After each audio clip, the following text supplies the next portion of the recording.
واہ کیے, کھولے, کون سے رستے جو ہیں ان کو ہم نے اپنایا, تو کون سی روشیں اپنائی, کون سی روش ہوتی ہماری ہوتی.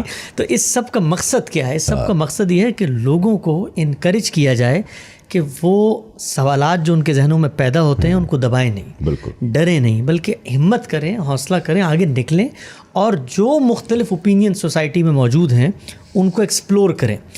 ہم لوگ, میں بطور طالب علم کبھی یہ دعویٰ نہیں کرتا کہ جو بات میں نے سمجھی ہے اب تک وہ بالکل آخری بات ہے, یہ قطعی بات ہے, یہ وہی ایبسولوٹ حقیقت ہے.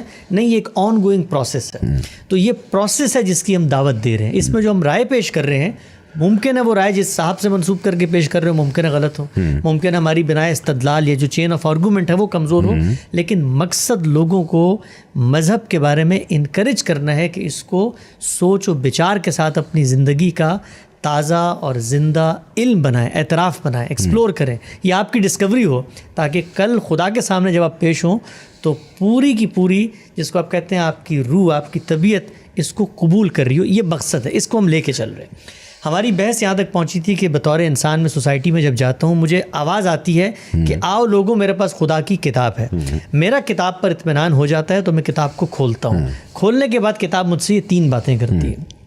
تیسری بات پر آپ نے مجھ سے کہا تھا کوئی مثال پیش کریں کہ جب قرآن واضح عربی میں ہے تو اب عربی زبان میں تو وہ لوگ بتائیں گے نا کہ جو عربی جانتے تھے, جو رسول اللہ کے عہد میں تھے, آپ سے براہ راست قرآن پڑھ رہے تھے, سیکھ رہے تھے, سمجھ رہے تھے, اور وہی ہیں جو بہترین جان سکتے ہیں. تو یہ کیسے ہو سکتا ہے کہ ان کی کوئی انٹرپریٹیشن ہو اور وہ انٹرپریٹیشن غلط ہو جائے, یا وہ انٹرپریٹیشن چیلنج ہو جائے, یا اس انٹرپریٹیشن کو آج کوئی کھڑا ہو کر کوسچن کر دے. کیونکہ یہ بات بہت امپورٹنٹ ہے کہ ابن عباس رضی اللہ عنہ یا اس طرح کے جو باقی نام ہیں وہ لوگ رسول اللہ سے ڈائریکٹلی سیکھتے رہے ہیں, تو اس لیے یہ کوئی چھوٹا پوائنٹ نہیں ہے. تو یہ جو پوائنٹ ہے آپ کا, اس پوائنٹ کو ایک طالب علم کی طرح بہت ہمبل جگہ پہ اس کو ایکسپلور کرتے ہیں. آئیے مل کے اس سفر کو طے کرتے ہیں. میں لوگوں کو بھی دعوت دیتا ہوں. بڑی اچھی بات ہے بھائی, یہ جب ایک اتنے جلیل قدر صحابی ہیں, رسول اللہ کے سامنے موجود ہیں, وہ اس کو ایسے انٹرپریٹ کر رہے ہیں, اور یہ ایک مثال ہے. اس کی 20 مثالیں میں پیش کر سکتا ہوں وراثت کے معاملات میں اور دستیوں چیزوں میں. یہ ایک ٹیسٹ کیس کے طور پہ.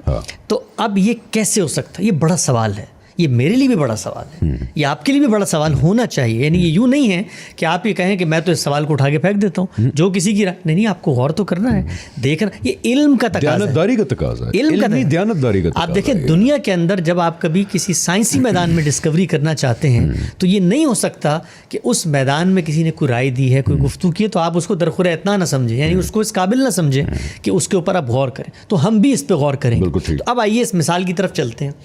پہلا مقدمہ کیا ہے؟ پہلا مقدمہ یہ ہے کہ اگر کسی صحابی نے کوئی رائے دی ہے تو وہ رائے غلط کیسے ہو سکتی ہے؟ یعنی آپ کی رائے ٹھیک ہے, ان کی رائے غلط ہے. اس مقدمے کو ذرا ڈی کوڈ کرتے ہیں, سمجھتے ہیں. صحابی کی رائے ہم تک کیسے پہنچی؟ کیا ابن عباس علیہ رحمت سے آپ کی ملاقات ہوئی کبھی؟ میری ملاقات ہوئی, معاشرے میں بیٹھے کسی شخص کی ملاقات ہوئی, وہ تو دنیا سے رخصت ہو گیا 14 سال پہلے. صحابی کا یہ نقطہ نظر مجھ تک پہنچا کیسے؟ صحابی کا یہ نقطہ نظر مجھ تک زبان کے ذریعے پہنچا, یعنی کسی شخص نے مجھے, جی کیونکہ ہم نے ٹیسٹ کیس لے رہے ہیں لاہول حدیث. آپ کہہ رہے ہیں کہ ابن عباس رضی اللہ عنہ کا یہ جو نقطہ نظر ہے, میں اس لیے روک رہا ہوں بیکاز ہم کہیں لاس نہ ہو جائیں.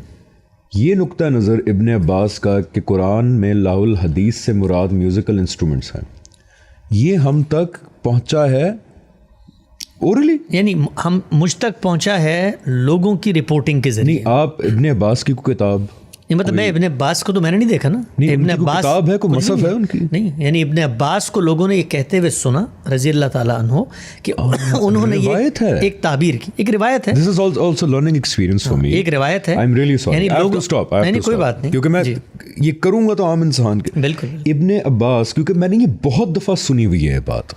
And by the way, this show is not scripted. It's not like ہم نے پہلے بات کی ہے آپس میں بھی کہ ابن عباس کی انٹرپریٹیشن کے لاول حدیث جو ورڈ ہے قرآن میں, اس کا مطلب میوزیکل انسٹرومنٹس ہے, ہمیں روایات کے ذریعے ملی ہے. روایت کے ذریعے ملتی ہے. میرے ذہن میں تھا شاید کوئی مصحف ہوگی. نہیں, تفسیری روایات. جب لوگ قرآن مجید کی انٹرپریٹیشن کرتے ہیں مفسرین, تو وہ نیچے صحابہ کے آثار جمع کرتے ہیں. اس کے لیے ایک لفظ بولا جاتا ہے ہمارے. رسول اللہ کی نسبت سے ہو تو حدیثیں یا روایات ہوتے ہیں, صحابہ کی نسبت سے ہو تو وہ آثار ہیں. یعنی اثر ان کے وہ نمونے, ان کی وہ گفتگو, ان کی وہ باتیں جو ہم تک پہنچ گئی ہیں. تو صحابہ کے آثار منتقل ہوئے ہم تک, جس میں ان کی یہ رائے سامنے آتی ہے. آگے چلتے ہیں. یہ رائے ظاہری بات ہے ابن عباس عرب تھے تو عربی زبان میں دی ہوگی انہوں نے رائے. سنسکرت، فارسی، ہندی، انگریزی میں تو نہیں دے سکتے، عربی زبان میں دی. یہ رائے جب انہوں نے دی، کسی نے سنی، سننے کے بعد لکھ لی، تو میرے سامنے جو ان کی رائے آتی ہے وہ لکھی ہوئی آتی ہے. ٹھیک ہو گئی بات. جب میں اس کو پڑھتا ہوں تو پڑھنے کے لیے میرے لیے کیا چیز ضروری ہے کہ میں ابن عباس کی رائے کو سمجھ سکوں. زبان، یعنی عربی زبان میں. تو جو کام مجھے ابن عباس کی رائے رضی اللہ تعالیٰ عنہ کو سمجھنے کے لیے کرنا ہے، وہی کام میں قرآن کو سمجھنے کے لیے کیوں نہیں کر سکتا. آگے بڑھاتا ہوں اس بات کو. مثلا ابن عباس کی رائے میرے سامنے آئی، میں پڑھوں یہ الفاظ میں یہ لکھا ہوا ہو کہ ابن عباس رضی اللہ تعالیٰ عنہ کہتے ہیں کہ لاہ الحدیث سے مراد موسیقی ہے، قرآن مجید نے اس کو ممنوع قرار دے دیا. اور میں اس کا یہ ترجمہ کروں کہ ابن عباس یہ کہتے ہیں کہ ہر طرح کی موسیقی جائز ہے، اور لاہ الحدیث کا مطلب یہ ہے کہ موسیقی سنا کرو. تو آپ کس بنیاد پہ مجھ سے اختلاف کریں گے؟ ورڈز کی بنیاد.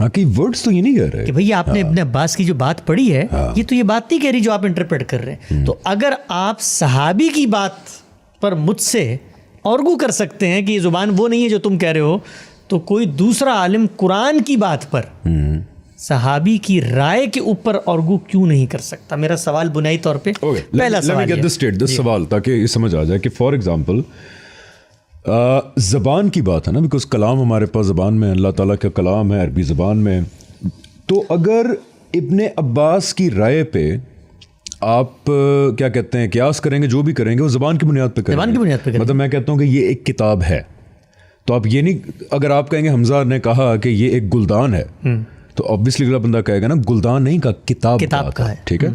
اس طرح آپ سمجھ رہے ہیں ابن عباس رضی اللہ عنہ کی روایت کو، تو اسی طرح آپ سمجھیں گے قرآن کی بات. جی، یعنی جو کام ہم نے ابن عباس رضی اللہ تعالیٰ عنہ کی بات کو سمجھنے کے لیے کرنا ہے، وہاں پر بھی وہی رکاوٹ ہے میرے سامنے جو آپ مجھ سے منوانا چاہتے ہیں قرآن کے باب میں کہ اس کی زبان تو تم نہیں جانتے. تو میں تو زبان ابن عباس رضی اللہ تعالیٰ عنہ کی بھی نہیں جانتا. تو اگر میں ان کی بات سمجھنے پر قدرت رکھتا ہوں، ظاہری بات ہے کس بنیاد پہ رکھتا ہوں؟ الفاظ کی بنیاد، زبان کی بنیاد پہ، جملے کی کمپوزیشن کی بنیاد پہ. آپ بتائیں گے یہ ورب ہے، یہ ایڈجیکٹو ہے، یہ ناؤن ہے، یہ پروناؤن ہے، اس سے مل کے ایک جملہ بنا ہے ابن عباس کا، وہ یہ بات کہنا چاہ رہے ہیں. تو جو کام آپ مجھ سے وہاں کروانا چاہتے ہیں، وہ کام میں بطور طالب علم آپ سے قرآن میں کیوں نہیں کروا سکتا؟ یہ پہلا سوال. آگے بڑھ سکتے ہیں. میں یہاں پہ آؤں گا، آپ کا میرا خیال ہے you are continuing with your point, right. میں یہاں پہ آؤں گا وہ سوال لے کے کہ پھر بھی یہ بات کہ آپ صلی اللہ علیہ وسلم سے ڈائریکٹلی کسی نے علم حاصل کیا اور وہ بات چلے ٹھیک ہے اسرار کے تھرو ہی ہمارے تک پہنچی، کہ میننگ میں بھی تو ڈیپر جانا چاہیے نا کہ وہ بندہ یہ بات کیوں کہہ رہے ہیں. میں تو ابھی آگے ہم چلیں گے تو میں آپ کو بتاؤں گا کہ ابن عباس رضی اللہ تعالیٰ عنہ کی جو رائے ہے وہ بالکل درست رائے ہے. آپ کو شاید سن کے آپ کو یہ سن کے ایک سیکنڈ مجھے پین میں گرا دوں ذرا، ایک سیکنڈ کیمرہ کریں ادھر، دوبارہ کہیں. یہ ابن عباس رضی اللہ عنہ کی جو رائے ہے وہ قرآن کی روشنی میں بالکل درست رائے ہے. ابھی ہم آگے بڑھیں گے، اس پہ بڑھیں گے اور پھر پہنچیں گے اس طرح.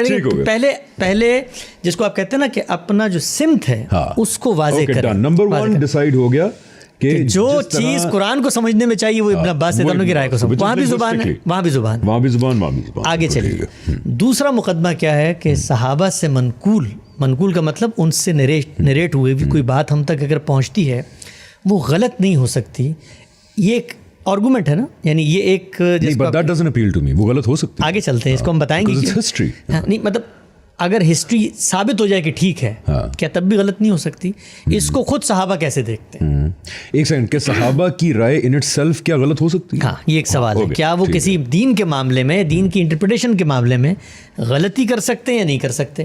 اس مقدمے کو بھی بہت ہمبل جگہ پہ بیٹھ کے بطور طالب علم ایکسپلور کریں. مثلا صحابہ اکرام رضی اللہ تعالیٰ عنہ کو اللہ تعالیٰ نے ارادے اور اختیار کی آزادی دی تھی یا نہیں دی تھی؟ کس کو؟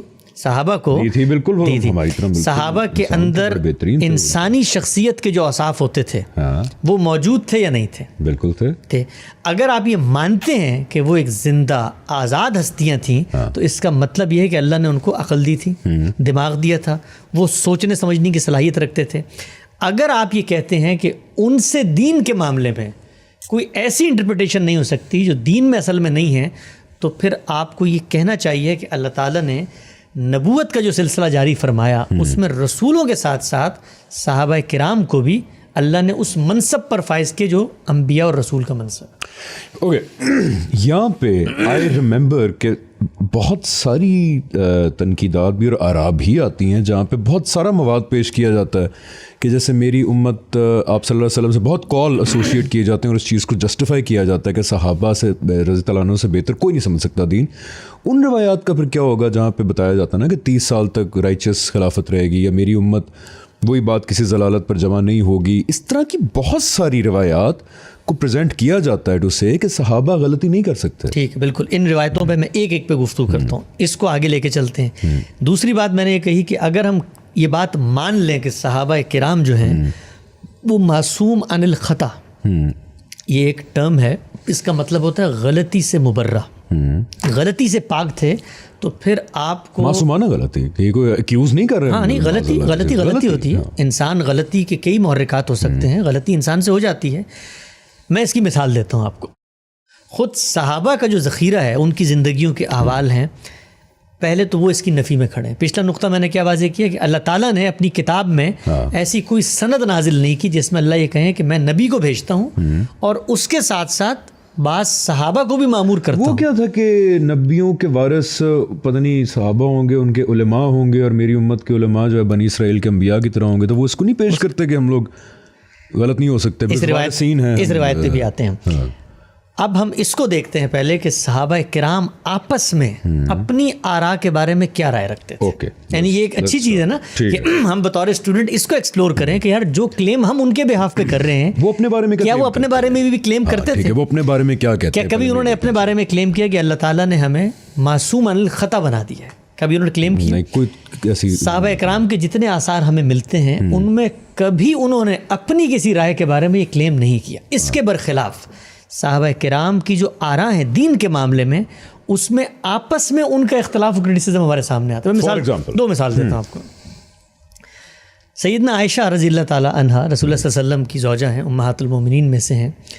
ان سے کسی نے کہا کہ سیدنا عمر نے یہ کہا ہے کہ جب کوئی کسی قبر پہ جا کر روتا ہے تو وہ جو آدمی ہے جس کے لیے آپ رو رہے ہیں اس کے خاندان کو عذاب ہوتا ہے. یعنی رشتہ دار جب جا کے روتے ہیں نا تو اس کے خاندان کو اس کے نتیجے میں عذاب ہوتا ہے. ٹھیک ہو گئی یہ بات.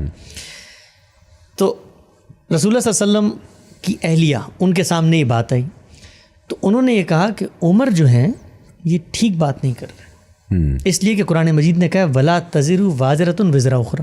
بھائی کسی ایک کے رونے سے کسی دوسرے کے اوپر خدا کا وبال یا عذاب کیوں آ سکتا ہے؟ جب آپ روتے ہیں وہ میت کو ہو یا میت کے رشتہ داروں کو, کسی شخص کے ایکٹس کا اثر دوسرے پر کیسے ہو سکتا ہے اب تک اس نے کیا نہیں ہے. تو سیدہ عائشہ نے کیا کہا؟ سیدہ عائشہ نے کہا کہ عمر جھوٹ نہیں بولتے لیکن ان سے اس معاملے میں غلطی ہوئی. اچھا یہ روایت ہے, یہ صحیح روایت ہے, یہ صحیح روایت موجود ہے, یہ روایت موجود ہے. آگے بڑھیے, ایک اور روایت دیتا ہوں, ابھی ذہن میں آ گئی. عبداللہ بن عمر ایک بڑے جل قدر صحابی, عبادلہ الثلاثہ, یعنی وہ صحابہ جو فراست اور فقاہت اور فہم کے اندر قرآن مجید کے اوپر غور و تدبر کے اندر ایک بڑا نمایاں مقام رکھتے ہیں. ان کی ایک رائے سیدہ کے سامنے آئی اور انہوں نے کہا کہ جو رات کی نماز ہے یہ 2 رکعت تو آپ رات کے ابتدائی پہر میں پڑھیں گے اور 1 رکعت فجر سے پہلے پڑھیں گے. تو سیدہ عائشہ کے سامنے جب یہ بات آئی تو انہوں نے کہا کہ عبداللہ بن عمر جھوٹ نہیں بولتے لیکن ان سے بھی اس معاملے میں غلطی ہوئی. آگے بڑھیں. بدر کی قیدی, بڑا مشہور واقعہ ہے کہ واقعہ بدر ہوا تو 2 اوپینینز لیے رسول اللہ صلی اللہ علیہ وسلم نے, سیدنا ابوبکر سے بھی لی, سیدنا عمر سے بھی لی, کہ بھئی ان کے ساتھ کیا کرنا ہے. سیدنا ابوبکر نے کہا کہ میری رائے یہ ہے کہ یہ ہمارے رشتہ دار تھے, ان سے غلطی ہو گئی ہے, ان کو فدیہ لیں, چھوڑ دیں, اس سے مال بھی آئے گا, طاقت بھی ملے گی اور ان کے دل میں بھی دعوت کے جذبات پیدا ہو جائیں گے. سیدنا عمر کی رائے اس سے بالکل برخلاف تھی. انہوں نے کہا رسول اللہ میرے ہاتھ میں دیجیے, یہ بھی دیکھیے اب کیا جذبہ ہے سیدنا عمر کا, اور کہا رشتہ دار کو رشتہ دار کے ہاتھ میں دیجیے تاکہ اس کا امتحان ہو گیا, اللہ کے رستے میں کھڑا ہوا نہیں تو میں کہنے لگا میں گردن اتارتا ہوں, میرا کوئی رشتہ دار ہے تو لائیے. تو رسول اللہ صلی اللہ علیہ وسلم نے کیا کیا؟ رسول اللہ صلی اللہ علیہ وسلم نے سیدنا ابوبکر کی بات مانی. اگلے دن, یہ صحیح بخاری کی روایت ہے, رسول اللہ کے پاس سیدنا عمر گئے تو سیدنا ابوبکر بھی رو رہے تھے اور رسول اللہ صلی اللہ علیہ وسلم بھی رو رہے تھے. تو سیدنا عمر نے پوچھا رسول اللہ کیا ہو گیا, کیوں رو رہے ہیں, وجہ تو بتائیے. تو وہ کچھ دن خاموش رہے تو سیدنا عمر نے کہا رسول اللہ وجہ بتائیے, میں اگر رونا ہوگا تو روؤں گا, نہیں تو آپ کے ساتھ ملاتے ہوئے رونے کی شکل تو بنا لوں گا, مجھ سے رہا نہیں جا رہا, آپ کیوں رو رہے ہیں.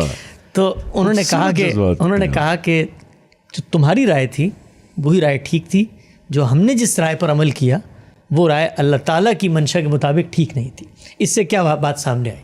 اس سے بات یہ سامنے آئی کہ صحابہ کرام جب دین کے معاملات میں غور کرتے ہیں تو اس کا یہ ہرگز مطلب نہیں ہے کہ ان کی رائے کو اللہ تعالیٰ نے یہ تائید یا تصویر دے دی کہ وہ غلط نہیں ہو سکتی۔ اس مقدمے کو یہاں تک سمجھ لیا، اب آگے بڑھتے ہیں، اس سے آگے بڑھتے ہیں، اس بات کو آگے بڑھاتے ہیں۔ صحابہ یہ پوائنٹ پورا ہو گیا آپ کا؟ اس پہ ایک نقطہ باقی۔ صحابہ کرام کی بات جب ہم تک پہنچ گئی، ہمیں ان کی ایک رائے معلوم ہو گئی۔ ان کی رائے اگر قرآن مجید کہ وہ الفاظ جن کے بارے میں ہم نے دعویٰ کیا تھا کہ وہ حکم ہیں، وہ فیصلہ کرنے والے ہیں، ان کے خلاف معلوم ہوتی ہے، تو ہم رویہ کیا اپنائیں گے؟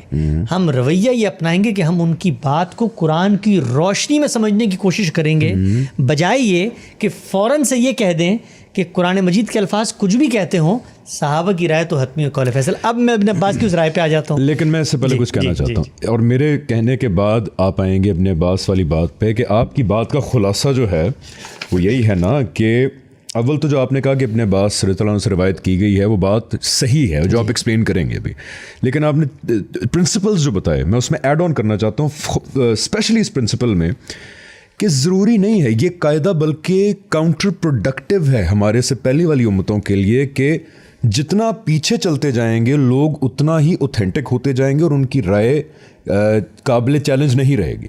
یہی ایک ہے نا تھاٹ پروسیس، کہ کوئی بھی نبی یا رسول ہوں، جتنی جنریشنز ان کے قریب ہوں گی وہ بالکل ٹھیک ہوں گی، اور جتنی جنریشنز آگے جاتی جائیں گی وہ صحیح نہیں ہوں گی۔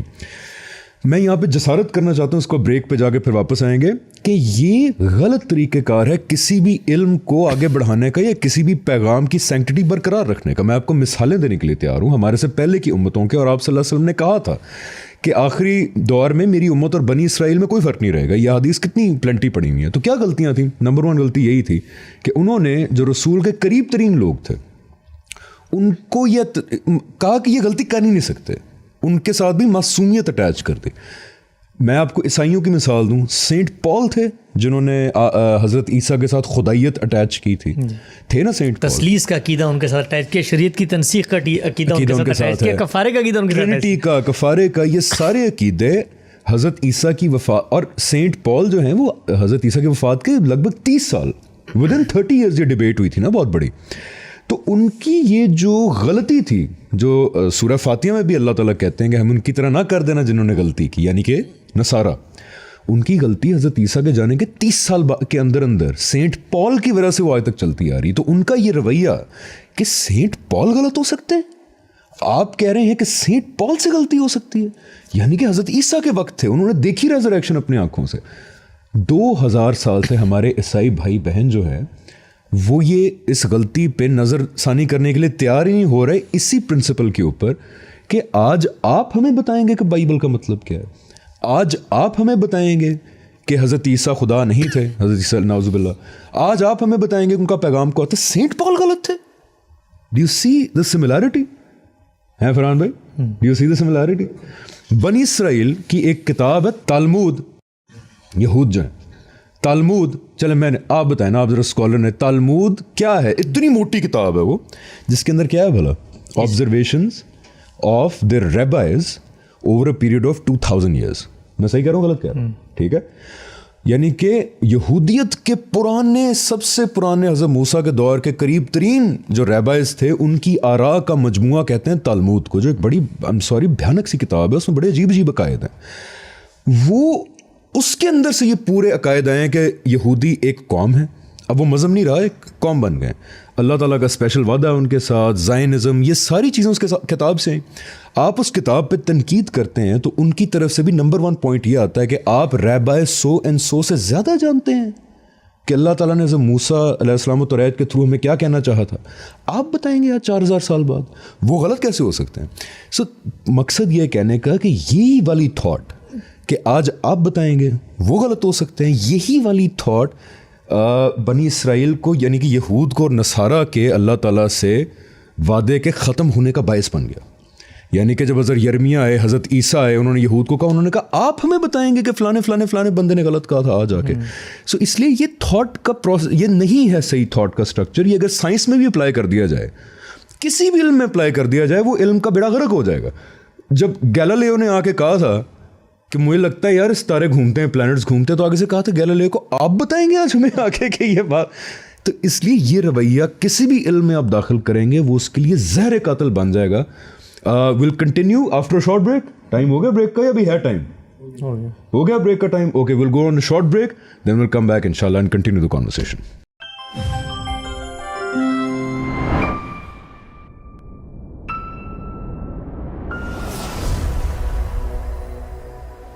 جی ویلکم بیک ٹو کنورسنگ اسلام.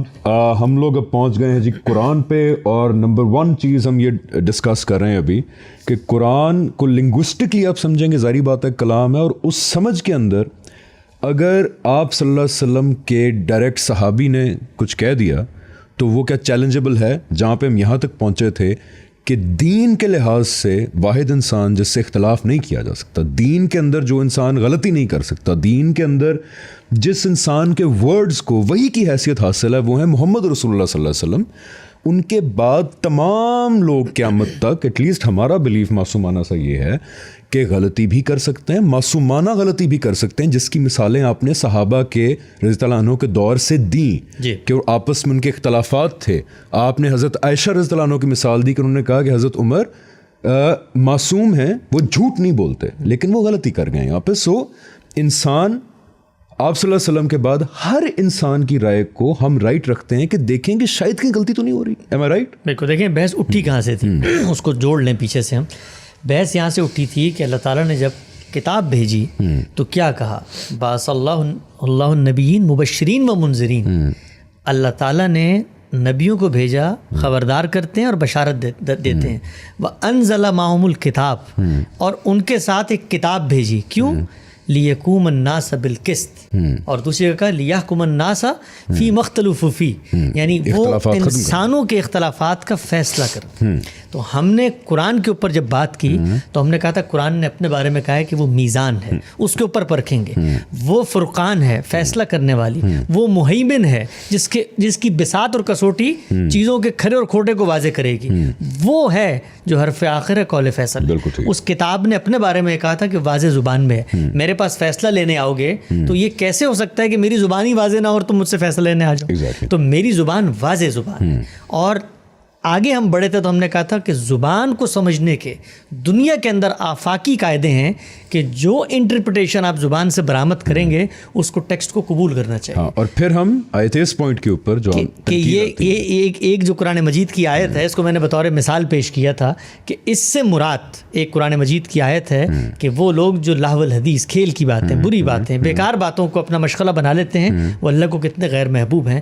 تو اس کی انٹرپریٹیشن ایک صحابی نے کی اور کہا کہ اس سے مراد موسیقی ہے. تو اب ہوگا کیا, ہم نے گفتگو کی تھی کہ صحابہ کی آراء کے بارے میں یہ طے ہو گیا کہ اللہ نے انبیاء کو ایک مشن پہ مامور کیا ہے. صحابہ ان کے ساتھی ہیں, وہ سمجھیں گے, غور کریں گے, ان کی رائے جب ہمارے سامنے لوگ ہیں وہ ہم میں, یعنی دین کے سب سے بڑے عالم کے ساتھ اگر کسی کو وقت ملا ہے تو سب سے پہلے ہم دین پہ غور کرتے ہیں, ان کی باتوں کا جائزہ لیں گے. کیوں نہیں لیں گے جائزہ؟ میں نے عرض کیا تھا کہ اس کو یوں ہرگز نہ سمجھیں کہ یہ میری رائے بامقابلہ صحابی کی رائے ہے, یا یہ غامدی صاحب کی رائے بامقابلہ سیدنا عمر کی رائے ہے. نہیں, یہ قرآن مجید کی رائے بامقابلہ انسانوں کی رائے, اللہ کی رائے بامقابلہ انسانوں کی تفہیم اور انٹرپریٹیشن ہے. تو اب ہم کریں گے کیا؟ کریں گے یہ کہ قرآن کے الفاظ کی روشنی میں صحابہ کی آراء کا جائزہ لیں گے, اور اس یقین کے ساتھ لیں گے کہ یہ نہیں ہو سکتا کہ انہوں نے کسی غلطی کا ارتکاب کیوں کریں گے وہ ارتکاب. تو جب آپ اس زاویے سے قرآن کی طرف جائیں گے تو پھر قرآن کے الفاظ آپ کو انگلی پکڑ کے ان نتائج تک پہنچا دیں گے جس تک پہنچنے سے پہلے آپ نے قرآن کے مقابلے میں صحابہ کی رائے کو کھڑا کر دیا. بالکل ٹھیک ہے. جس کے ٹیسٹ کیس کے طور پہ ہم دیکھ رہے ہیں ابن عباس رضی اللہ عنہ کی رائے کو, جو کہتے ہیں لاول حدیث کا مطلب قرآن کی آیت کے اندر ہے موسیقی. تو میں نے آپ سے عرض کیا تھا کہ اگر آپ قرآن مجید پہ غور کریں تو ابن عباس کی رائے بالکل ٹھیک ہے.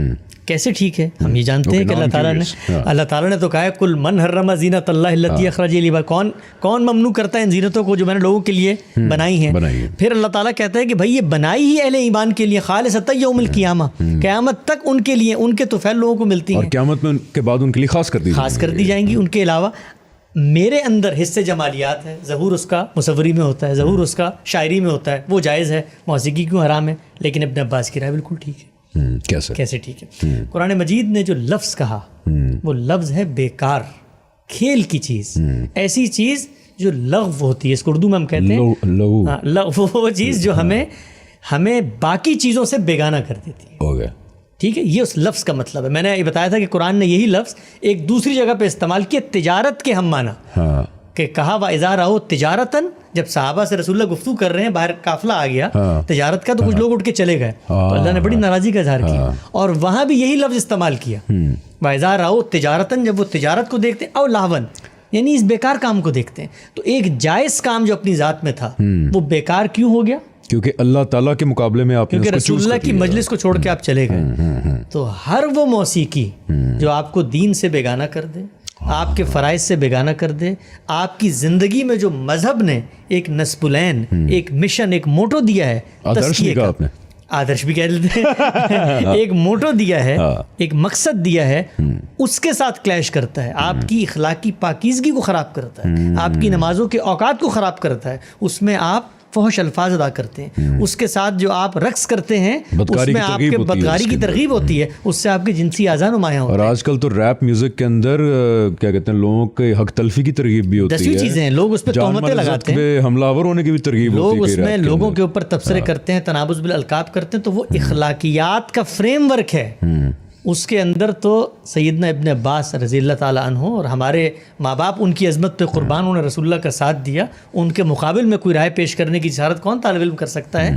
لیکن کہنے کا مقصد کیا ہے کہ انہوں نے موسیقی کو شامل کیا، آپ شاعری کو کر سکتے ہیں، کوئی دوسرا آدمی تحریر کو کر سکتا ہے، کوئی تیسرا آدمی گفتگو کو کر سکتا ہے. یہ قرآن کے فریم ورک میں اور چیز لے آئیں کہ کوئی ایک انسان کریئر کو بھی کر سکتا ہے، کہ اگر آپ کی کریئر کی جستجو آپ کو اللہ تعالیٰ کی یاد سے ہٹا رہی ہے، آپ کی کریئر کی جستجو کی وجہ سے آپ کی نمازیں بھی چھوٹ رہی ہیں، آپ کا کریئر کی ایمبیشنز کی وجہ سے آپ اللہ تعالیٰ اور روز قیامت کی یاد سے غفلت آپ کو ہو رہی ہے، تو پھر آپ کا کریئر بھی آپ کے لیے وہ بن جائے گا لاول حدیث بن جائے. دیکھیں صحابہ بازاروں میں جا کر منادی کرتے تھے تاجروں کے سامنے، وہ کہتے تھے کہ التجار کسبۃ، اے تاجروں کیا یہ کمائی ہے جو حقیقی کمائی سمجھ کے بیٹھ گئے ٹھیوں کے اوپر کہ دولت آ رہی ہے اور ریل پیل ہے پیسے کی، یہ ہے تمہاری کمائی؟ من لم یتغنى بالقرآن لیس منا، جس کو قرآن کی دولت ملے اور وہ غنی نہ ہو وہ ہم میں سے نہیں. تو گویا دنیا کا ہر کام لاول حدیث بن سکتا ہے، لیکن اس سے وہ فی نفس ہی ممنوع نہیں ہوتا. تو ابن عباس نے جو بات کہی ہے اس کو جب میں انٹرپریٹ کروں گا تو میں کہوں گا کہ قرآن مجید کی بات کی 100% تائید ہے.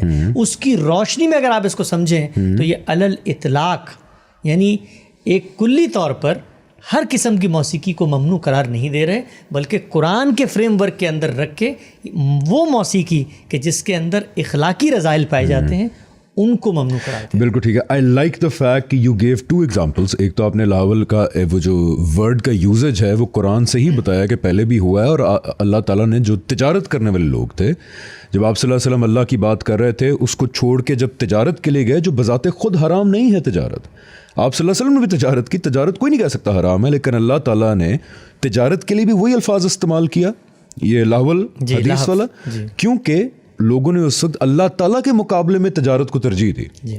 تو یہاں پہ بھی جب ابن عباس کہتے ہیں کہ لاول حدیث سے مراد میوزک ہے، تو اس کا مطلب یہی ہے نا کہ جو میوزک اللہ تعالیٰ سے زیادہ آپ ترجیح دیں کسی چیز کو، چاہے وہ میوزک ہو، وہ حرام ہے. مثال دیتے ہیں نا، نماز کا وقت ہے اور آپ موسیقی لگا کے سن رہے ہیں، اس موسیقی میں تو آپ علامہ اقبال کا کلام بھی سن رہے ہیں، بہت پاکیزہ ہے، تو وہ بھی لاول حدیث ہو جائے گا. اچھا، انٹرسٹنگ تھنگ ایک میں بتانا چاہتا ہوں، because this is a very detailed point. ایسے ہی میرے خیال ہے کہ ہمارا جو دین کو سمجھنے کا سٹرکچر ہے، فار ایگزامپل ابن عباس سے روایت کردہ یہ ایک ہمیں بات مل گئی، اس کے بعد احادیث کے ذخائر کے اندر معزف والی حدیث بھی پائی جاتی ہے، اس کے علاوہ بھی 2-3 حدیث پائی جاتی ہیں، وہ بھی روایات ہیں. تو پھر ہمارا دین کو دیکھنے کا زاویہ یہ بن گیا ہے کہ ہم نے ابن عباس رضی اللہ عنہ کی پہنچی ہوئی بات اور روایات میں پہنچی ہوئی بات سے قرآن کو سمجھنے کی کوشش کی rather than کہ قرآن کی روشنی میں باقی چیزوں کو سمجھیں. دیکھیے قرآن مجید اس کی sorry to cut you off. اس کی مثال یہی ہے نا کہ قرآن کے اندر کہیں پہ بھی نہیں آیا کہ موسیقی حرام, کہیں پہ بھی نہیں آیا نا. قرآن سے جب آپ سٹرکچر لے لیتے ہیں سورہ اعراف آیت نمبر 33 کا کہ اور ان سے کہہ دو ہم نے صرف یہ 5 چیزیں حرام کی ہیں, اس کے علاوہ obviously کھانے پینے کی چیزیں مینشنڈ ہیں جیسے سور ہے یا شراب ہے. تو جب آپ قرآن کا فریم ورک لے کے روایات کو سمجھتے ہیں تب آپ صحیح نتیجہ پہنچنے کے امکان ہے. فار ایگزامپل قرآن نے کہا سورہ اعراف میں ہم نے 5 چیزیں حرام کی, آپ نے کہا ویری گڈ, زبردست. اب ہم جاتے ہیں روایتوں کو دیکھنے کے لیے. اب جب بھی آپ صلی اللہ علیہ وسلم کہیں گے میوزیکل انسٹرومنٹس تو ہم واپس قرآن سے کے لینس سے دیکھیں گے نا.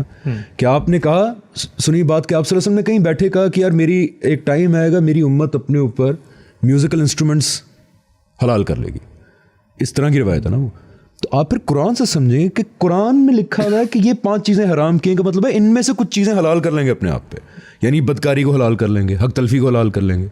یہی میں صحیح پہنچا ہوں. جی دیکھیں کیوں صحیح پہنچے آپ, اس لیے کہ اگر ہم نے ایک کتاب کو یہ اتھارٹی دے دی ہے کہ اس کی بات فیصلہ کرے گی تو پھر تو آپ کی بات ٹھیک ہے. اس کے بیانات ہیں جو ایک 4 کارنرز بنائیں گے, اس کے بیانات ہیں جو ایک کینوس دیں گے, اس کے بیانات ہیں جو ایک پرنسپل اور اصول دیں گے, اس کی روشنی میں چیزوں کو سمجھا جائے گا تو اس کی حاکمیت برقرار رہے گی. اوکے سو دس از فرق صرف اتنا ہے, میں اس لیے کہہ رہا ہوں بیکاز یہی ایک فرق ہے میرے خیال سے جو ہمیں میکس اس سیم لائک کہ ہم کو بہت عجیب سی بات کر رہے ہیں کہ یہ ہے قرآن. باقی ٹریڈیشنل تھنکنگ پروسیس میں کیا ہوتا ہے کہ یہ ہیں روایات, ہسٹوریکل انفارمیشن بھی ہے اس میں, حدیث بھی ہیں اس میں, صحابیوں کی روایات بھی ہیں رضی اللہ عنہ کی. ان کی روشنی میں آپ دیکھ کے قرآن کیا کہہ رہا ہے, روایت یہی نقطہ نظر ہے. ہم کہتے نہیں الٹا کرو کہ قرآن کہہ رہا ہے کہ میں قطعی حجت ہوں, اللہ تعالیٰ کا لٹرل ورڈ ہوں اسی زبان میں آپ کے پاس. آپ اس کو اوپر رکھ کے باقی چیزوں کو نیچے دیکھیں کہ اب یہ قرآن ہے, اب اس کی روشنی میں ہم دیکھیں گے تمام ہسٹوریکل ریکارڈ, صحابہ کی رائے ہو یا آپ صلی اللہ علیہ وسلم کی کوئی کہی ہوئی بات ہم تک پہنچے تو ہم قرآن کی روشنی میں اس کو دیکھیں گے. میرا خیال ہے صرف اتنا ہی فرق ہے. کیا میں ٹھیک پہنچا ہوں؟ جی ٹھیک ہے. اس پہ لوگ عام طور پہ یہ ایک اعتراض کرتے ہیں, اس کو ہم یہ ایڈریس کر لیتے ہیں. وہ یہ کہ آپ کی کمپیٹنس کیا ہے. صحابہ کو تو چلے عربی آتی تھی اور باقی چیزیں تھیں, تو یہ بات یہاں پر واضح ہے کہ جب ہم کہتے ہیں نا ہم دیکھیں گے تو اس سے مراد وہ ہوتی ہے کہ وہ اہل علم جنہوں نے دین کو اپنے غور و فکر, اپنے تحقیق کا موضوع بنا لیا ہے, جو زندگی اس میں گزارتے ہیں, وہ تمام چیزیں ظاہری بات ہے ان کو سیکھنی ہے. وہ ٹولز سے اکوپڈ ہوں گے تو قرآن میں جائیں گے نا, وہ زبان ان کو آنی چاہیے. یعنی اس کا یہ ہرگز مطلب نہیں ہے کہ مثلا آپ اپنے گھر سے زبان ایجاد کر کے کل کہیں کہ میں صحابہ کی چیزوں کو چیلنج کر رہا ہوں. نہیں, آپ کو بھی اس پروسیس سے گزرنا ہے جس پروسیس سے وہ گزرے ہیں. یعنی وہ زبان جانتے تھے, آپ کو زبان جاننی ہے. وہ اگر دین کے جتنے سورسز ہیں ان سے واقف تھے تو آپ کو بھی واقف ہونا ہے. آپ نے پورے قرآن کو ہولسٹکلی دیکھنا ہے. آپ کو پتہ ہونا چاہیے کہ لفظ کا معنی کیا ہے, جملے کی ساخت کیا ہے, کلام کیسے آگے بڑھتا ہے, نظم کیا ہے, سورہ کیا ہے, مرحلہ کیا ہے. یہ سب چیزیں جان کے آپ بات کریں گے. تو لوگ عام طور پہ اس کو انٹرپریٹ کرتے ہیں کہ ایک سڑک پہ چلنے والا آدمی آج کھڑے ہو کے صحابہ کی آراء کو چیلنج کر رہا ہے. یہ ہرگز مراد نہیں ہے. مراد یہ ہے کہ اہل علم جب قرآن پہ غور کریں اور قرآن کے الفاظ اگر ایک بات کہہ رہے ہیں تو آپ صحابہ کی بات کو اس کی روشنی میں سمجھا جائے گا. میں ایک اور نقطہ بیان کرنا چاہتا ہوں, وہ یہ کہ قرآن کی حاکمیت, یہ قرآن کو جب ہم کہتے ہیں اس کی برتری ہے, سورسز سے بات شروع ہوئی تھی نا. قرآن مجید کے بعض ایسے مقامات ہیں جو ٹیسٹ کیس سٹڈی ہیں لوگوں کے لیے. اس میں یہاں تو دیکھیں لاہو الحدیث میں لفظ کی بحث ہے, مجھے گفتگو کرنی پڑی اور بتانا پڑا کہ وہ کس چیز یا کس پس منظر میں بات کر رہے ہیں. قرآن مجید کے کچھ ایسے احکام ہیں جو میتھمیٹکس پہ مبنی ہے. لا آف انہیریٹنس جیسے میراث کا قانون. میں اس کی تفصیل میں یہاں نہیں جاؤں گا, لیکن لوگوں کو میں صرف یہ بتانا چاہتا ہوں کہ آپ اس کی تفصیل جلد, ایک سیریز ہے اس کے اندر آپ دیکھ بھی لیں گے, انشاءاللہ ہم اس کو جلد لانچ بھی کریں گے. وہ بتاتی کیا ہے, وہ بتاتی ہے 2 اور 2 4 کی طرح کہ اللہ میاں نے کہا کہ مثلاً 10 روپے ہیں, ان میں سے 5 ایک کو دو, 4 ایک کو دو, پیچھے کتنے بچ گئے؟ 1 روپیہ. تو ایک انٹرپریٹیشن ہے قرآن کی, وہ کہتی ہے کہ آخر میں 3 ایک کو دو, تو 10 میں سے 12 روپے تو تقسیم نہیں ہو سکتے نا. تو یہ انٹرپریٹیشن بڑے سے بڑے نام کے ساتھ بھی منسوب کی جائے تو میتھمیٹکس کے قاعدوں پہ پوری نہیں اترتی، جس کے لیے پھر پرنسپل آف آل وہ کیا گیا، جس کا حل پھر نکالا گیا. لیکن میں بتانا کیا چاہتا ہوں، وہ انشاءاللہ وہاں پر آپ کی اسٹڈی کو دیکھ لیں گے. بتانا کیا چاہتا ہوں، بتانا یہ چاہتا ہوں کہ اتنی واضح چیز ہوتی ہے بسا اوقات کہ وہ واضح چیز کا انکار ایک 3 سال کا بچہ بھی کر دے گا. جب آپ اس کو سمجھائیں گے نا کہ بھائی 10 میں سے 12 روپے نکل سکتے ہیں، وہ کہے گا نہیں نکل سکتے. آپ جس کا نام لے نہیں نکل سکتے، تو آپ دنیا کو کیا بتائیں گے؟ تو قرآن مجید کی حاکمیت کا مطلب یہ ہے کہ قرآن کو یہ اتھارٹی دیں کہ اس کے الفاظ کی روشنی میں اپنے تصورات، اپنے ائمہ کے تصورات، اپنے مسلک کے تصورات اور صحابہ کے تصورات، ان سب کا ہم جائزہ لیں گے. کیونکہ قرآن خود یہی کہہ رہا ہے نا، اللہ تعالیٰ خود اس کتاب کے بارے میں یہی کہہ رہے ہیں کہ اس کی روشنی میں باقی چیزوں کو دیکھا جائے گا رادن کیا ضرورت. آخر میں اس حدیث کو زیر بحث لے آتے ہیں اور پھر انشاءاللہ خاتمے کی طرف بڑھتے ہیں. لوگ عام طور پہ کہتے ہیں کہ جب رسول اللہ صلی اللہ علیہ وسلم نے فرما دیا ہے کہ لا تجتمع امتی علی الضلالہ، تو یہ روایت اگرچہ آگے جب ہم اجماع ٹرانسلیٹ کرنے پہلے کہ میری امت کبھی بھی گمراہی پر جمع نہیں ہوگی، تو یہ اگرچہ آگے زیر بحث آئے گی روایت اجماع کے دلائل کے اندر. لیکن یہاں چونکہ صحابہ سے منسوب ایک بات ہے، اگر تمام صحابہ کی یہ رائے ہوتی کہ لاول حدیث سے مراد موسیقی ہے، تو کیا تب بھی ہم یہ کہتے کہ ہم قرآن کی روشنی میں اس کو دیکھیں گے؟ کیونکہ رسول اللہ نے تو بشارت دے دی ہے لا تجتمع امتی علی الضلالہ، تو تب بھی ہم یہی کہتے کہ قرآن کی روشنی میں تمام کے تمام صحابہ کی آراء کا جائزہ لیا جائے گا، تمام کے تمام علماء کی آراء کا جائزہ لیا جائے گا. جہاں تک تعلق ہے روایت کا، تو روایت اگر قرآن کو مان لیں حاکم اور روایت پہ غور کریں، تو روایت وہ بات بیان ہی نہیں کر رہی جو روایت سے اخذ کی جا رہی. بہت سادہ سی بات رسول اللہ بیان کر رہے ہیں، وہ یہ کہ میری امت، یعنی یہ دین کسی فرد کے کان میں چھوڑ کے نہیں جا رہا. کسی کتاب سے تمہیں دین نہیں ملے گا، کسی محدث نے کہیں سے کسی سے حدیث لے لی ہے راوی سے، تو وہ دین کو ثابت نہیں کرے گی.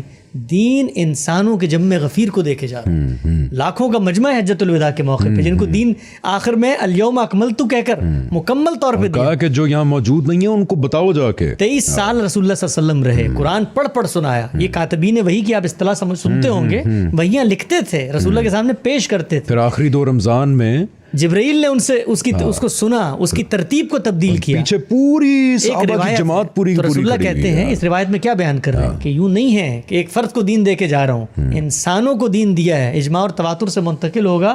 یہ کبھی نہیں ہو سکتا کہ پوری کی پوری امت غلط بات پہ جمع ہو جائے. ہمیشہ کچھ لوگ رہیں گے جو صحیح بات کرتے رہیں گے. تو اس سے ہوا کیا، لوگوں نے مفہوم مخالف نکالا. اچھا اگر جمع ہو گئے ہیں تو غلط کیسے ہو سکتے ہیں؟ رسول اللہ یہ نہیں فرما رہے، رسول اللہ فرما رہے لا تجتمع امتی علی الضلالہ، میری امت کے سب لوگ. بات ہے ہاں کہ میرے خاندان والے سارے کے سارے مل کے میرے ساتھ کچھ غلط تو نہیں کر سکتے. کا مطلب یہ نہیں ہے کہ سارے خاندان نے اگر میرے ساتھ کچھ کر دیا وہ غلط ہو ہی نہیں سکتا. کا مطلب یہ ہے کہ کوئی نہ کوئی لوگ ہوں گے جو کہیں گے یار بیچارے کے ساتھ کیا کر رہے ہو تم لوگ. یہ بات ہے. اور پھر میں کہتا ہوں یہ بات نہ بھی ہوتی تب بھی ہم قرآن کی روشنی میں، اور پھر میں مکرر عرض کر دوں لوگوں کو یہ تاثر نہ جائے جو ہمارے ہاں عام طور پہ ایک تاثر ہے کہ قرآن کا لفظ کہہ کر یہ لوگ نفی کرتے ہیں پیغمبر کی. ہم نے جب سورسز کی بات شروع کی تھی تو میں نے کہا تھا یہ کتاب میرے لیے قابل التفات اس وقت بنتی ہے کہ جب محمد رسول اللہ صلی اللہ علیہ وسلم کی مہر تصدیق ثبت ہوتی ہے کہ وہ یہ کہتے ہیں کہ یہ وہ کتاب ہے جو میں نے دی ہے. میں تو اس کتاب کو کھول کے بھی نہیں دیکھوں گا اگر پیغمبر کے ساتھ اس کی نسبت ثابت ہے. بالکل. اور یہی ہمارے کلمے کی بھی بیس ہے کہ پہلے میں مانتا ہوں کہ اللہ ایک ہے اور آپ صلی اللہ علیہ وسلم یعنی کہ محمد ابن عبداللہ کو میں محمد رسول اللہ مانوں گا تو تب یہ کتاب اوتھینٹک ہوگی نا میرے لیے. تو اس لیے یہ سب سے مستند ڈاکیومنٹ جو آپ صلی اللہ علیہ وسلم کے تھرو ہم تک پہنچا وہ یہ قرآن ہے. ہم مانتے ہیں یہ ورڈ آف گاڈ ہے. یہ اپنے بارے میں خود کہتا ہے کہ میری روشنی میں میرے لینس کے اندر رہ کے تم تمام باقی چیزوں کا فیصلہ کرو گے. اس لیے تمام ہماری 435 سال سے زیادہ کی ہسٹری کے اندر اسی کو سورس نمبر 1 تسلیم کیا جاتا ہے. بٹ لیٹ می سے کہ کہنے کو سورس 1 ہے، کہنے کو یہ سورس نمبر 1 ہے، لیکن let me say this is not the number 1 source in our traditional Islamic thought. کیونکہ قرآن کو انڈیویجولی پڑھنے کی تو ہم نے روایت ختم ہی کر دی آلموسٹ. ہم کہتے ہیں کہ نہیں، قرآن سمجھ نہیں آ سکتا آپ کو جب تک آپ سورس نمبر 2 3 اور 4 کو نہ پڑھیں، آپ قرآن سمجھ نہیں سکتے. سو اس لیے لیٹس آسک دس کویسچن کہ کیا واقعی ہم نے قرآن کو اپنی تاریخ میں، پوری اسلامی تاریخ میں، کیا واقعی ہم نے وہ جگہ دی اس کو جو ہم کہتے ہیں کہ ہم دیتے ہیں، یعنی کہ نمبر 1 سورس. کیا ہم نے دی شارٹ کامنٹ؟ کیا ہم نے جگہ قرآن کو دی پچھلے آنیسٹ فرینک آنسر 400 سال کے اندر جو ہم کہتے ہیں کہ قرآن ہے؟ دیکھیے اس سوال کا ریپڈ فائر جواب دینا تو میں ایک غیر علمی جواب سمجھوں گا. اس کی وجہ یہ ہے سمرائز جواب نہیں, وہ یہ ہے. اس کی وجہ کیا؟ اس کی وجہ ہے کہ جس طرح میں نے پہلی قسط میں عرض کیا تھا, آپ کو یاد ہوگا کہ امت کی ایک علمی روایت ہے, وہ بھی قرآن مجید کو خدا کا کلام مانتے ہیں. ان کے سامنے ایک پرابلم پیش آئی ہے, وہ یہ کہ یہ کیسے ہو سکتا ہے کہ قرآن ایک بات کہے اور جو قرآن لے کر آیا ہے اس سے منسوب دوسری بات ہو. اس پرابلم کا حل نکالتے ہوئے انہوں نے, پھر عرض کروں گا, ایک اجتہاد, ایک ان کا رویہ جو سامنے آیا, وہ رویہ یہ تھا کہ ہم تطبیق پیدا کریں گے اور غور کریں گے کہ اگر قرآن مجید نے کوئی بات اس اسلوب میں کہی ہے کہ اس کی انٹرپریٹیشن کی گنجائش باقی ہے تو پھر تو ان روایات کو ایڈجسٹ کر لیا. تو روایتوں کی ایڈجسٹمنٹ کا رویہ, ایڈجسٹمنٹ کی رویہ ہمیشہ سے سامنے آیا. جیسے کہ ایک مثال اس کے بعد پروگرام ریپ اپ آج کا کرتے ہیں کہ جیسے قرآن کے اندر آتا ہے کہ اڈلٹرس مرد اور اڈلٹرس عورت اگر پکڑی جائے تو ان کو کوڑے مارے جائیں. قرآن میں شادی شدہ یا غیر شادی شدہ کا ذکر نہیں ہے, لیکن بعد میں لوگوں کو روایت ایک مل گئی آپ صلی اللہ علیہ وسلم سے منسوب کہ کوئی شادی شدہ تھا تو آپ نے سنسار کروایا. تو ہماری علمی تاریخ میں پھر اس کو مینج کرنے کے لیے, یہ آپ نے صحیح الفاظ یوز کیا ہے کہ روایات کی مینجمنٹ, ہم نے کہا کہ اچھا ٹھیک ہے, قرآن کہہ رہا ہے کہ غیر شادی شدہ ہوں تو کوڑے, شادی شدہ ہوں تو سنسار کر دو. تو یہ ایک روایت کی مینجمنٹ کا ایک مثال میرے سامنے جو ابھی جلدی سے آئی, میں نے بتا دیا آپ کو. سو میرا خیال ہے کہ اب وہ وقت آ گیا ہے کہ اگر ہم یہی رویہ آگے لے کے چلیں گے حسن بھائی, دنیا کو ہم نہیں پیغام اللہ کا پہنچا پائیں گے, because there are a lot of discrepancies. اس طرح کی باتیں مجھے میرے ارلی ٹائم پہ پتہ چلی تھی. کتنا ٹائم رہ گیا ویسے؟ 5 منٹ ہے نا, یہ بہت امپورٹنٹ ہے. مجھے میرے ارلی ٹائم پہ پتہ چلی جب یہ باتیں کہ رجم کی سزا کی, ایک مثال دے رہا ہوں, آیت آئی تھی لیکن وہ بکری کھا گئی. یہ ہے کون سی حدیث مبارکہ کی کتاب؟ وہ آیت بھی بیان کی جاتی ہے کہ الشیخ والشیخۃ اذا زنیا فجلدوا کل منہما 100 جلدہ, البتہ تھا. تو اب دیکھیں نا پرابلم کیا ہوتا ہے. پرابلم یہ ہوتا ہے کہ ایک چیز کو جب آپ روایت کے طور پہ قبول کر لیں اور اس کو ترجیح دیں تو پھر بہت ساری اس طرح کی مسٹیکس ہوں گی کہ پھر آپ قرآن مجید, اور یہ جو میں نے پچھلی مثال دی تھی اس کے اندر بھی آپ دیکھیں کیا ہوا ہے. جب آپ انشاءاللہ وہ سیریز دیکھیں گے, اینیمیٹڈ سیریز جو ایز اے کیس اسٹڈی ہے, وہ آپ کو بتائے گی.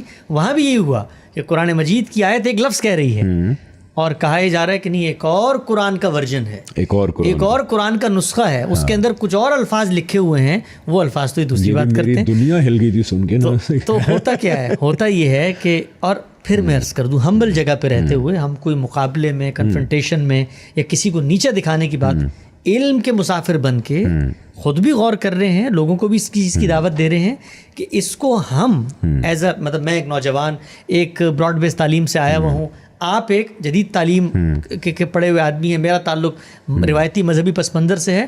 ہمارے سامنے یہ کچھ سوالات آئے ہیں, ان سوالات کے جواب ہمیں اہل علم علماء بھی دیں گے, ہم ان کے پاس بھی جائیں گے, ان سے بھی پوچھیں گے, اگر وہ مطمئن کر سکے تو ہم ان کی بات کی پیروی کریں. لیکن جو ابھی تک ہم دیکھ چکے ہیں, دیکھیں نا, پھر لوگ یہ نہ سوچیں گے ابھی تک کسی اور عالم کے پاس گئے نہیں, گئے ہوئے ہیں لیکن وہاں سے ہمیں آنسرز مطمئن نہیں کر سکتے. میں کہتا ہوں یہ بھی نہیں کہنا چاہیے, ہم تو یہ کہیں گے کہ ابھی تک اطمینان نہیں ہوا, ابھی تک نہیں ہو سکتا ہے اور ہمیں جانا بھی چاہیے. آگے اگر ہوگا ہم نظر رکھیں گے. ابھی دیکھیے جب تک ہماری قسطیں گئی ہیں 4 5 6 ہو چکی ہیں, تو بہت سارے لوگوں نے نیچے سوال اٹھایا ہے, اور میں دیانتداری سے عرض کرتا ہوں کہ میں نے ان کمنٹس کو, مجھے موقع ملا دیکھنے کا, میں نے ہر کمنٹ کو اسی روشنی سے دیکھا کہ بھائی مطلب ممکن ہے, کیونکہ بات کیا ہے, دیکھیں بات کیا ہے, ہم یہاں پر کوئی جس کو آپ کہتے ہیں نا وہ جو کیا ہوتا ہے, وہ QVC کے جو شو ہوتے ہیں پروڈکٹ بیچنے کے لیے, ہم یہاں اس لیے نہیں بیٹھے ہوئے, ہم یہاں اس لیے نہیں بیٹھے ہوئے کہ یہ مثلا غامدی سینٹر ہے, یہ غامدی صاحب کی شخصیت ہے, یا حمید الفرائی تھے. بھائی میں نے اپنی خبر میں جانا ہے, آپ نے اپنی خبر میں جانا ہے, مجھ سے میرے علم کے بارے میں سوال ہوگا, آپ سے آپ کے علم کے بارے میں سوال ہوگا. ہم نے کسی فرقے کی مشہوری کا اشتہار نہیں بننا, یا ہم نے یہ نہیں کہنا کہ بھائی روایتی ایسے اور جدید ایسے اور قدیم ایسے. ہم دین کے سچے طالب علم بن کے لوگوں کو وہ ایٹیٹیوڈ سکھائیں, وہ رویہ سکھائیں کہ چیزوں پر غور کرنا کیسے. بالکل, اور اس ایٹیٹیوڈ کی وجہ سے ہی ہم لوگ علمی طور پہ دین کو اگر سمجھ گئے تو جس طرح آپ نے پہلے حسن بھائی کہا تھا کہ پھر دین ہمارے لیے کچھ پریکٹسز نہیں ہوگا, دین ہمارے لیے ایک اعتراف بن جائے گا, اور اس کو اب اعتراف بنانا ضروری ہے. اگر نہ بنایا گیا تو پھر ہم ایسے ہی, مجھے خدشہ یہ ہے کہ کلچرل مسلمان ٹائپ زون میں ہی نہ رہ جائیں کہیں, جو بڑی بدقسمتی ہوگی. سو اس علم کی جستجو کو کنٹینیو کریں گے. آئی تھنک قرآن ہم نے کافی حد تک جتنا کر سکتے تھے. جی اس میں بس ایک پہلو جو سنت کا زیر بحث ہے کہ خود قرآن جو ہے وہ سنت. So I think in the next episode ہم تھوڑا سا سنت کی طرف موو ہونا شروع ہو جائیں گے. بالکل ٹھیک ہے جی. لیٹس ہوپ کہ ہم علمی طور پہ اپنے سارے سوالات کے جوابات ڈھونڈ پائیں, تاکہ خدا, قیامت, جنت, دوزخ, اکاؤنٹیبلٹی, یہ سارا ہمارا اعتراف بن جائے rather than کہ just a few practices. So inshallah see you in the next episode. السلام علیکم ورحمۃ اللہ وبرکاتہ. وعلیکم السلام.